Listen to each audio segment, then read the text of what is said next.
One Kawan TV1. Cepat penguasa baru mendaur ulang kekeliruan masa lalu. Tak perlu 20 hingga 32 tahun, cukup 5 atau 10 tahun untuk menabrak norma dan tatanan demokrasi. Tak sulit di negeri ini menemukan segala rupa anomali dan ironi. Nyaris sempurna, partai politik, parlemen, petinggi eksekutif, dan para penegak hukum mulai Mahkamah Agung, Mahkamah Konstitusi, hingga KPK yang menjadi trias politika penyangga kehidupan bernegara, dipenuhi oknum yang membawanya pada trias koruptika. 25 tahun reformasi, otoritarianisme dalam rupa baru pun menyelinap di balik demokrasi prosedural. Otoritarianisme rupa baru itu dalam literasi barat disebut otoritarianisme kompetitif atau dikenal pula dengan istilah demoriter, yaitu bentuk kekuasaan demokratis, tetapi dalam menjalankannya dengan cara-cara otoriter. Tak mengherankan, Lembaga Pemantau Demokrasi Dunia menyebut demokrasi di Indonesia mengalami kemunduran. Saya mengangkat konstitusionalisme di Indonesia itu sudah runtuh. Konstitusionalisme itu bukan berarti kita negara konstitusi.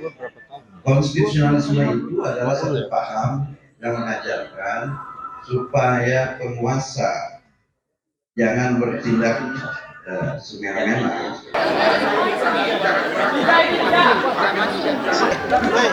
Bismillahirrahmanirrahim. Assalamualaikum warahmatullahi wabarakatuh. Salam.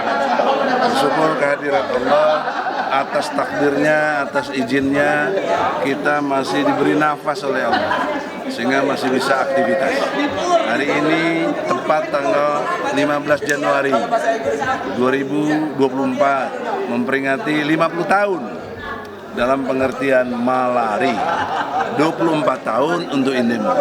Kita ada Andinda Ubed yang dimuliakan Allah, punya pemberi kita pemikiran yang kritis. Bagaimana pendapat Anda tentang 50 tahun malari dan 24 tahun Indemo? Silakan. Saya kira 50 tahun yang lalu kita diberikan pelajaran yang sangat berharga, bahwa Indonesia menjalankan agenda-agenda pembangunan mesti pro terhadap rakyat dan pro terhadap demokrasi.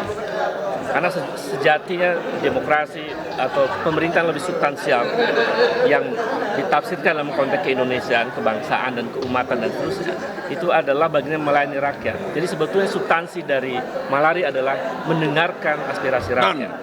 Saya melihat bahwa hari ini ketika Bang Hariman juga 24 tahun yang lalu mendirikan Indemo, menurut saya Indemo dilecehkan oleh pemerintahan Jokowi. Saya harus mengatakan gitu, karena Indemo agendanya adalah demokrasi kan sebetulnya. Banyak kemudian demokrasi berkembang. Dan karena itu menurut saya Bang Hariman mengadakan 24 tahun Indemo dan 50 tahun malari ini adalah momentum penting bagaimana kemudian demokrasi ditegakkan. Apalagi kemudian secara empirik, secara empirik bahwa praktek demokrasi kita hari ini telah dihianati oleh keluarga sebetulnya. Karena ternyata kemudian pada akhirnya maksudnya dikhianati keluarga gimana? Artinya keluarga Jokowi ini mengkhianati Republik Indonesia. Gitu. Makanya tidak lagi malari, tapi Malawi. Malapetaka keluarga Jokowi. Jadi keluarga Jokowi menjadi faktor yang membuat demokrasi menjadi rusak. Karena dia sudah tidak ada malu lagi. Jadi dari 50 tahun malari, tahun sekarang Malawi. Ya. Malapetaka keluarga Jokowi. Jadi faktor keluarga Jokowi yang berpengaruh besar bagi rusaknya demokrasi. Nah, bagaimana dengan adanya Malawi, operasional gerakannya gimana? Saya kira tidak ada jalan lain kecuali seluruh rakyat bangkit untuk melakukan perlawanan terhadap praktek kekuasaan yang anti demokrasi. Perlawanannya seperti apa? Misalnya diantaranya adalah kita beberapa kajian mengarah kepada satu kesimpulan bahwa salah satu faktor yang membuat pemilu tidak demokratis, tidak berintegritas adalah faktor Jokowi. Jadi kalau ingin demokrasi berjalan berintegritas, ya Jokowi harus diselesaikan, Bang. Ya, baik. Ya, oleh karena itu harus diselesaikan dalam arti bagaimana dong? Ya, Sinetron. Gitu. Karena dia menjadi faktor utama, Jokowi dan keluarganya menjadi faktor utama dari rusakan demokrasi. Nah, gini brother, tadi nanti kan telat. Iya. Ini kan Malari, peringatan 50 tahun. Kata beliau, sekarang ini Malawi, malapetaka keluarga Jokowi. Wow. Ente yang memberikan tugas partai itu dari PDIP. Nah, bagaimana komentar Anda? Dalam rangka Indemo dan demokrasi Malari. Ya, Malari. Malawi. Ya. Ya kita malas aja lah. Malah petaka Samsul. Malas ya. Samsul tuh asam sulfat. Nah, itu dia. Gagasannya dong, gagasannya. Gimana? Anda kan yang gagas di DPR mau konstitusional, mau impeachment, tapi kok nggak jalan? Masih proses ya. Tergantung rakyat. Iya ya. Ente wakilnya udah. Nah, kalau rakyat ingin di-impeach, politisi mau bilang apa? Kalau nggak Buka pintu berarti ya. Iya. Rakyat sudah mewakili ke ente. Ini fakta, ente resmi anggota DPR. Iya, rakyatnya harus menginginkan. Iya dong. Mana yang menginginkan buktinya, Bang? Dong menginginkan semuanya. Ya, lo siapa? Tadi ente telat.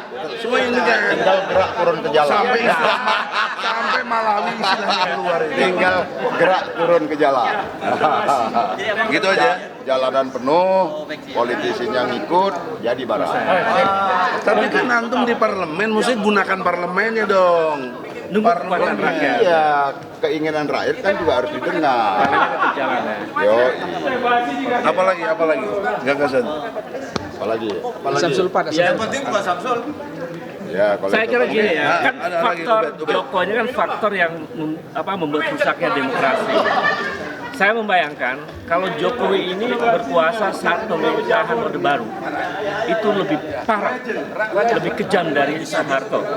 Karena bayangkan dia di era sekarang di mana demokrasi digital sudah berkembang, orang sudah mulai terbuka, dia masih melakukan tindakan-tindakan otoriter secara sistemik ya, dan dia juga melakukan tindakan yang kemudian membangun praktek nepotisme. Jadi bayangkan kalau modelnya di era Soeharto ini lebih jahat.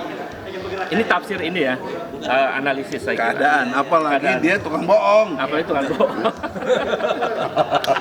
Satu nih, ada sebenarnya pintu masuk, brother Masinton. Lama kita nggak jumpa nih. betul, siap. Itu ijazah palsu ini pintu masuk dia sebenarnya tumbang. Ente kok nggak pernah bicara ijazah palsu?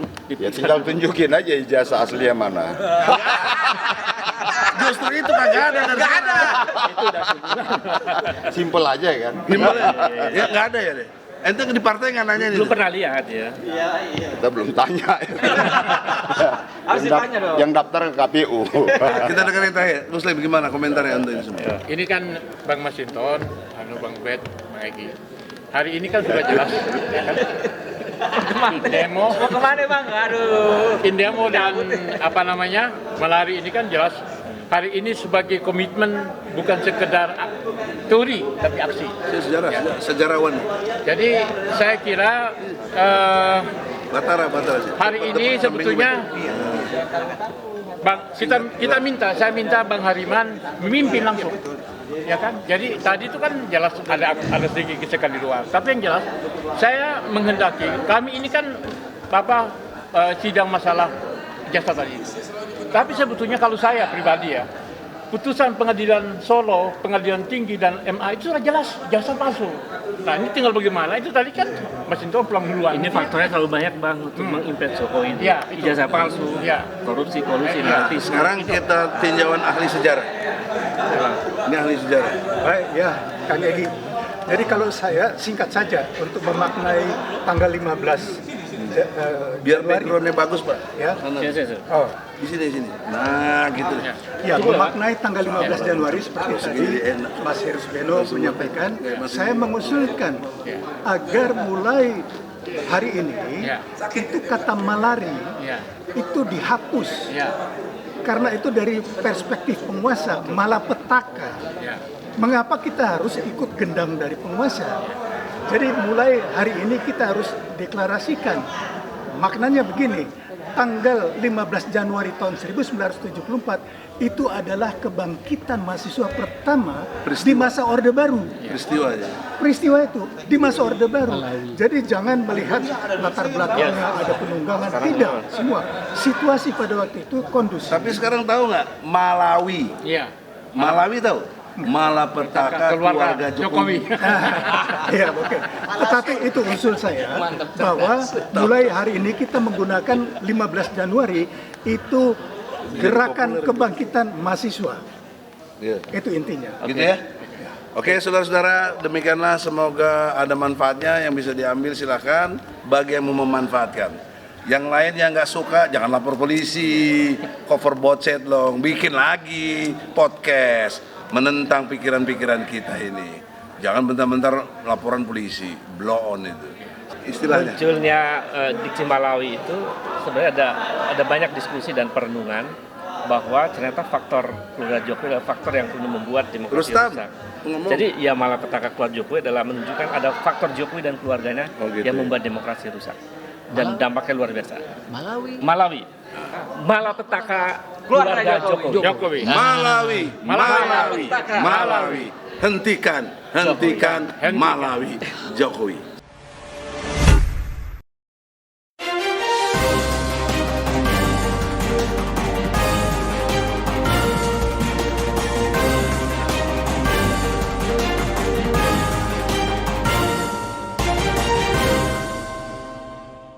One Kawan TV 1